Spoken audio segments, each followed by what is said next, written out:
அனைவருக்கும் வணக்கம். எம்பிஎஸ் அகாடமில இன்னைக்கு நம்ம பார்க்க இருப்பது என்ன அப்படின்னா, 6ஆம் வகுப்பினுடைய தேர்ட் டேர்ம் தான் நம்ம இந்த வீடியோல பார்க்க போறோம். 6ஆம் வகுப்பு தேர்ட் டேர்ம்ல முதலாவது நம்ம பார்க்க இருப்பது யார் அப்படின்னா, பாரதிதாசன் அவரை குறிச்சு நம்ம பார்க்கும்பொழுது, பாரதிதாசன் வாழ்ந்த காலம் அப்படின்னு எடுத்துக்கிட்டோம்னா 29/4/1891 இருந்து 21/4/1964 வரையிலும். இவர் புரட்சி கவிஞர் அப்படின்னு சொல்லலாம், பாவேந்தர் அப்படின்னு சொல்லலாம். இது சொல்லும் பொருளும் பார்க்கும் பொழுது, வானப்புணல் அப்படின்றது மழை நீர், வையத்து அமுதம் அப்படின்றது உலகின் அமுதம், வையம் அப்படின்றது உலகம், தகர பந்தல் அப்படின்னா தகரத்தால் அமைக்கப்பட்ட பந்தல், பொடி அப்படின்னா மகரந்த பொடி, தழைனா செடி, தழையா அப்படின்னா பெருகும் வெப்பம். ஓகேங்களா? வானப்புணல்னா மழை நீர், வையத்து அமுதம்னா உலகின் அமுதம், வையம்னா உலகம், தகர பந்தல்னா தகரத்தால் அமைக்கப்பட்ட பந்தல், பொடி மகரந்த பொடி, தழை செடி, தழையானா பெருகும் வெப்பம். மூதுரை அரையனார் எழுதிய நூலுடைய வரிகளை பாருங்க. ஆற்றவும் கற்ற அறிவுடையார் அக்துடையார், நாட்பேசியும் செல்லாத நாடில்லை அந்நாடு என்ற பாடல் ஒரு இயற்றியவர் யார் அப்படின்னு பார்த்தோம்னா மூதுரை அரையனார். மூதுரை அப்படின்றது ஊருடைய பெயரு, அரையன் அப்படின்றது அந்த அரசனுடைய பெயர் அல்லது புலவருடைய குடிப்பெயர் அப்படின்னு நம்ம சொல்லலாம். ஆற்றவும் கற்ற அறிவுடையார் அப்படிங்கிற பாடல் அமைந்துள்ள நூல் எது அப்படின்னு பார்த்தோம்னா பழமொழி 400. ஆற்றவும் கற்ற அறிவுடையார் அப்படிங்கிற பாடல் அமைந்துள்ள நூல் பழமொழி 400. இது எந்த நூல்கள்ல ஒன்று அப்படின்னு பார்த்தோம்னா 18 கீழ்கணக்கு நூல்கள்ல ஒன்று. ஆற்றுனா வேண்டுவது இல் அப்படின்னா என்ன அப்படின்னு பார்த்தோம்னா, கற்றவனுக்கு கட்டு சோறு வேண்டாம் அப்படின்றதுதான் அவருடைய பொருள். ஆற்றுனா வேண்டுவது இல் அப்படின்னா கற்றவனுக்கு கட்டு சோறு எதுவும் வேண்டாம், சென்ற இடங்கள்ல அவனுக்கு அந்த தேவைகள் சந்திக்கப்படும் அப்படின்றதுதான் அதனுடைய பொருள். ஆற்றவும் அப்படின்னா நிறைவாக, ஆற்றுனா அப்படின்னா வழிநடையாக நம்ம போகும் பொழுது எடுத்துக்கொள்ளக்கூடிய உணவு. தவமே யாம் அப்படின்னா தம்முடைய நாடுகளே அப்படின்றத நம்ம இந்த பொருளுங்களை சொல்லும் பொருள்களை பாக்குறோம். பழமொழி 400 உள்ள பாடல்களின் எண்ணிக்கை அதுலயே இருக்குது நமக்கு 400 அப்படின்னு இருக்கு. அப்ப பழமொழி 400ல மொத்த பாடல் எண்ணிக்கை 400. சுதந்திர இந்தியாவினுடைய முதல் பிரதமர் யார் அப்படின்னா ஜவஹர்லால் நேரு தான். சுதந்திர இந்தியாவினுடைய முதல் பிரதமராக பதவியேற்றவர் ஜவஹர்லால் நேரு. எத்தனை ஆண்டுகள் தன் மகள் இந்திராவுக்காக ஒரு கடிதம் எழுதினார் அப்படின்னு பார்த்தோம்னா 42 வருஷம். 42 வருஷம் தொடர்ந்து தன்னுடைய மகளுக்காக ஒரு கடிதம் எழுதினாரு. 1922 இருந்து 1964 வரை. இந்திரா காந்தி பயின்ற விஸ்வபாரதி கல்லூரி எங்க இருக்கு அப்படின்னு பார்த்தோம்னா மேற்கு வங்காளத்துல சாந்தி நிகேதன் அப்படிங்கிற இடத்துல இருக்கு. வெஸ்ட் பெங்கால்ல சாந்தி நிகேதன் அப்படிங்கிற ஒரு இடத்துல இருக்குது. அல்மோரா மாவட்ட சிறைச்சாலை எங்க இருக்கு அப்படின்னு பார்த்தோம்னா உத்தராஞ்சல் மாநிலத்துல இருக்குது. அல்மோரா அப்படின்றது அந்த சிறைச்சாலை உத்தராஞ்சல் மாநிலத்துல இருக்குது. சாகுந்தலம் அப்படிங்கிற நூலின் ஆசிரியர் காளிதாசர். சாகுந்தலம் காளிதாசர். போரும் அமைதியும் டால்ஸ்டாய். போரும் அமைதியும் நூலின் ஆசிரியர் யாரு? டால்ஸ்டாய். உலகின் இந்த டால்ஸ்டாய் உங்களுக்கு அடிக்கடி இல்லாத ஒரு கொஸ்டினே இருக்காது. போரும் அமைதியும் அப்படிங்கிற அந்த நூல் எழுதியவர் யார் அப்படின்ற அந்த கேள்வி இல்லாத கொஸ்டின் பேப்பரே கிடையாது. So Tolstoy answer. உலகின் மிகச்சிறந்த நூல்கள் ஒன்று போரும் அமைதியும். அடுத்து விஸ்வபாரதி கல்லூரியில பணிபுரிந்த பேராசிரியர் யார் அப்படின்னு பார்த்தோம்னா கிருபாலினி. கிருபாலினி விஸ்வபாரதி கல்லூரியில் பணிபுரிந்த பேராசிரியர். 1000 முகங்கள் கொண்டது வாழ்க்கை, அதனை புரிந்து கொள்ளவும் முறையாக வாழவும் புத்தக படிப்பின்றி அமையாது அப்படின்னு சொன்னது யாரு அப்படின்னா நேரு. சோ ஒரு வாழ்க்கை அப்படின்றது 1000 முகங்களை கொண்டது, அதை புரிஞ்சுக்கணும், முறையா வாழணும் அப்படின்னா புத்தக படிப்பு தான் ரொம்ப அவசியம் அப்படின்றத புரிஞ்சுக்கோ அப்படின்னு தன் மகள் இந்திராவிற்காக பொதுவாக சொல்லக்கூடிய கருத்தாக ஜவஹர்லால் நேரு அவர்கள் எழுதியிருக்கிறாங்க. எத்தனை ஆண்டுகளுக்கு முன் சித்தர்கள் காடு மலைகள் வாழ்ந்தாங்க அப்படின்னா 400 ஆண்டுகளுக்கு முன்னாடி சித்தர்கள் காடு மலைகள்ல வாழ்ந்தாங்க அப்படின்றத நம்ம பாக்குறோம். உருவ வழிபாடு செய்யாமலேயே வெட்ட வெளியே கடவுளாக வழிபட்ட சித்தர்கள். உருவ வழிபாடு இல்லாம எம்டியான ஒரு ஸ்பேஸ் வெட்ட வெளியே கடவுளாக வழிபட்டவர்கள் யார் அப்படின்னா சித்தர்கள், கடுவெளி சித்தர். பெரியாருடைய இயற்பெயர் ராமசாமி. ஈவேரா அப்படின்றதனுடைய விரிவாக்கம் என்ன அப்படின்னா ஈரோடு வெங்கடரப்பர் ராமசாமி அப்படின்றதுதான் ஈவேரா அப்படின்றதனுடைய விரிவாக்கம். ஈரோடுன்றது ஊர் பெயரு, வெங்கடரப்பர் ராமசாமி. சோ இதனுடைய விரிவாக்கம் தான் ஈவேரா. பெரியார் தம் வாழ்நாட்கள்ல எத்தனை நாட்கள் பயணம் செய்தார் அப்படின்னா 8600 நாட்கள் பயணம் செய்தார். பெரியார் தன்னுடைய வாழ்நாள்ல எத்தனை கிலோமீட்டர் தொலைவுல பயணம் செய்தார் அப்படின்னா கிட்டத்தட்ட 13,12,000 கிலோமீட்டர்.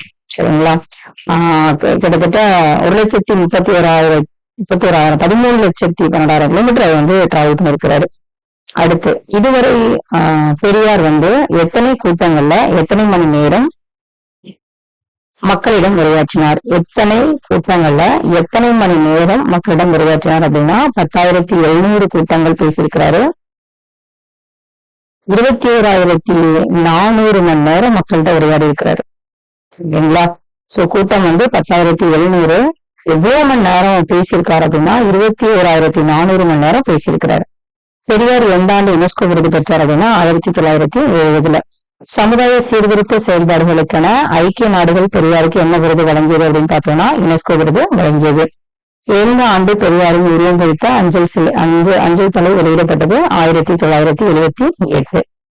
கல் இறக்குவதை தடுப்பதற்காக தன்னுடைய தோட்டத்தில் தென்னை மரங்களை எல்லாம் வெட்டி சாய்த்தவர் யார் அப்படின்னா பெரியார். கல் இறக்குவதை தடுப்பதற்காக தன்னுடைய தோட்டத்தில் இருந்த தென்னை மரங்கள் எல்லாம் வெட்டினவர் யார் அப்படின்னா பெரியார். கேரளத்தில் நடந்த போராட்டத்தில் பெரியாருக்கு கிடைத்த சிறப்பு பட்டம் என்ன அப்படின்னா வைக்கம் வீரர். சங்க இலக்கியம் எத்தனை ஆண்டுகள் பழமையானது? 200 வருஷம் பழமையானது. தமிழர்களுடைய வரலாறு பண்பாடு இதை பற்றி அறியணும் அப்படின்னா நம்ம எந்த நூலை படிச்சா அதை தெரிஞ்சுக்கலாம். வரலாறா இருக்கட்டும் பண்பாடா இருக்கட்டும் தெரிஞ்சுக்கலாம் அப்படின்னா புறநானூறு. நாடாக ஒன்றோ காடாக ஒன்றோ இந்த பாடலை பாடியவர் யார் அப்படின்னா ஔவையார். அதியமானுடைய நண்பர் தான் ஔவையார் நம்ம சொல்றோம். சங்க நூல்கள் அப்படின்றது எனப்படுவது யார் அப்படின்னா 10 பாட்டும் 8 தொகையும். புறநானூறு எந்த நூல்கள்ல ஒன்று அப்படின்னு பார்த்தோம்னா 8 தொகை. புறநானூறுகள் எந்த நூல்கள் ஒன்று? 8 தொகை. சொல்லும் பொருளை பார்க்கும் பொழுது ஒன்று அப்படின்னா தொடரும் சொல், அவள்னா பள்ளம், மிசைனா மேடு. சரிங்களா? அவள்னா பள்ளம், மிசைனா மேடு. திண்ணை இடித்து பெருவாக்கு அப்படின்ற அந்த நூலுடைய ஆசிரியர் யார் அப்படின்னா தாராபாரதி. உட்காரு நண்பா நலந்தானா நீ ஒதுங்கி வாழ்வது சரிதானா அப்படின்ற அந்த நூலை அந்த வரிகள் எழுதியவர் யார் அப்படின்னா தாராபாரதி. பூமி தந்து என்ன விலை உன் புகழை தந்து வாங்கும் விலை அப்படின்ற பாடல் வரி அதுவும் தாராபாரதி தான். தாராபாரதி எந்த கவிதைகள் எழுதுவதில் வல்லவர் அப்படின்னு பாத்தீங்கன்னா எழுச்சிமிக்க கவிதைகள் எழுதுவதில் வல்லவர். தாராபாரதி தமிழக அரசோட எந்த விருது பெற்றார் அப்படின்னு பார்த்தோம்னா நல்லாசிரியர் விருது வாங்கினாரு. இவருடைய நூல்கள் அப்படின்னு பார்த்தோம்னா புதிய விடியல்கள், இது எங்கள் கிழக்கு. இது இவருடைய தாராபாரதியினுடைய மிக முக்கியமான ஃபேமஸான நூல்கள். என்னென்ன நூல் அப்படின்னா புதிய விடியல்கள், இது எங்கள் கிழக்கு. தாராபாரதி வாழ்ந்த காலம் 1947 2000 வருஷம் வரையிலும். 1947 இருந்து 2000 வருஷம் வரையிலும். மாதங்கள் வருடங்கள் இதுல உங்களுக்கு கொடுத்திருக்கிறாங்க. 26/2/1947, 13/5/2000. முத்துராமலிங்க தேவரை வச்சு பார்க்கும் பொழுது இவர் வாழ்ந்த காலம் 1908 இருந்து 1963 வரை. முத்துராமலிங்க தேவர் பிறந்த ஊர் அப்படின்னு பார்த்தோம்னா ராமநாதபுரம் மாவட்டம். இவருடைய பெற்றோர் பெயரு உப்புர பாண்டியனார் இந்திராணி அம்மையார். உப்புர பாண்டியனார் இந்திராணி அம்மையார். முத்துராமலிங்க தேவருடைய ஆசிரியர் யார் அப்படின்னா குறைவர வாசித்தான் பிள்ளை. அவங்க ஆசிரியர் பேர் என்ன? குறைவர வாசித்தான் பிள்ளை. யார் யாருக்கு ஆங்கில அரசாங்கம் வாய்ப்பூட்டு சட்டம் போட்டது அப்படின்னா வட இந்தியாவில திலகர், நம்ம பாலகங்காதர திலகருக்கும் இந்த பக்கம் சவுத் சைட்ல தென்னிந்தியால முத்துராமலிங்க தேவருக்கும் வாய்ப்பூட்டு சட்டம் போட்டப்பட்டுச்சு. திருவி கல்யாண சுந்தரம் முத்துராமலிங்க தேவரை எவ்வாறு பாராட்டினாரு அப்படின்னா தேசியம் காத்து செம்மல்னு பாராட்டினாரு. திருவிக்கா முத்துராமலிங்க தேவரை எவ்வாறு பாராட்டினாரு? தேசியம் காத்த செம்மல்னு பாராட்டினாரு. சுதந்திர பயிரை தண்ணீர் விட்டு வளர்த்தோம், கண்ணீரால் காத்தோம் என்பது யாருடைய வாக்கு அப்படின்னு பார்த்தோம்னா பாரதியாருடைய வாக்கு. வீரமில்லாத வாழ்வும் விவேகமில்லாத வீரமும் வீணாகும் அப்படின்னு சொன்னவர் யார் அப்படின்னா முத்துராமலிங்க தேவர். வீரமில்லாத வாழ்வும் விவேகம் இல்லாத வீரமும் அப்படின்றது வேஸ்ட் அப்படின்னு சொன்னது யார் அப்படின்னா முத்துராமலிங்க தேவர். இவருடைய சிறப்பு பெயர்கள் அப்படின்னு பார்த்தோம்னா வேதாந்த பாஸ்கர், பிரணவகேசரி, சன்மார்க்க சண்டமார்க்கம், இந்து புத்த சமய நேவி. இதெல்லாம் அவருடைய சிறப்பு பெயர்கள். ஆசிரியர் பெயர் என்ன அப்படின்னு பார்த்தோம்னா குறைவர வாசித்தான் இல்லை. யார் யாருக்கு ஆங்கில அரசால் வாய்ப்பூட்டு சட்டம் போடப்பட்டது? அதேதான். திருவிக்கா முத்துராமலிங்க தேவர் எவ்வாறு பாராட்டினார்? இதெல்லாம் கொஞ்சம் ரிப்பீட்டடா வர்றது. குற்ற பரம்பரை சட்டத்திலிருந்து மக்களை விடுபட செய்தவர் யார் அப்படின்னா முத்துராமலிங்க தேவர். சாதியும் நிறமும் அரசியலுக்கும் இல்லை ஆன்மீகத்திற்கும் இல்லைன்னு சொன்னவர் முத்துராமலிங்க தேவர். இவருடைய அரசியல் வழிகாட்டி யாரு அப்படின்னு பாத்தீங்கன்னா நேதாஜி சுபாஷ் சந்திர போஸ். அரசியல் வழிகாட்டி நேதாஜி சுபாஷ் சந்திர போஸ். அடுத்தது வங்கசிங்கம் என போற்றப்பட்டவர் யார் அப்படின்னா வங்கசிங்கம் அப்படின்றது சுபாஷ் சந்திர போஸ். தமிழகத்தினுடைய சிங்கம் என போற்றப்பட்டவர் முத்துராமலிங்க தேவர். தேசியம் தெய்வீகம் என ரெண்டையும் இரு கண்களாக போற்றியவர் முத்துராமலிங்க தேவர். பனை மரத்திலிருந்து விழுந்து பிழைத்தவனும் உண்டு, வயல் வரப்பில் வலிக்கு விழுந்து இறந்தவனும் உண்டு. முத்துராமலிங்க தேவர். முத்துராமலிங்க தேவர். நடுவண் அரசு எந்த ஆண்டு முத்துராமலிங்க தேவருக்கு அஞ்சல் தலை வெளியிட்டது? 1995.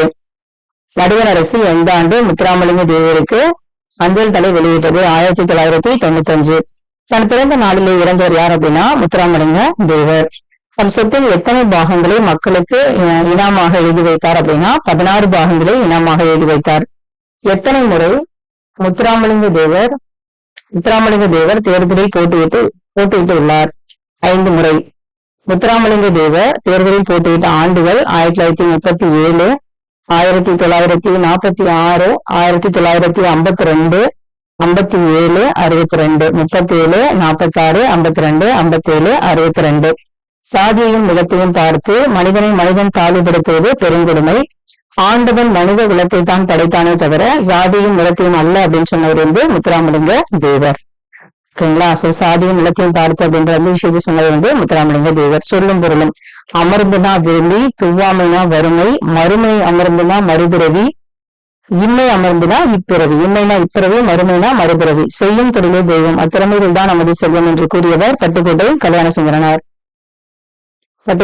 மக்கள் கவிஞர் என போற்றப்பட்டவர் பட்டுக்கோட்டை கல்யாண சுந்தரனார். எளிய தமிழில் அனைவருக்கும் புரியும்படி கவிதை எழுதியவர் பட்டுக்கோட்டை கல்யாண சுந்தரனார்.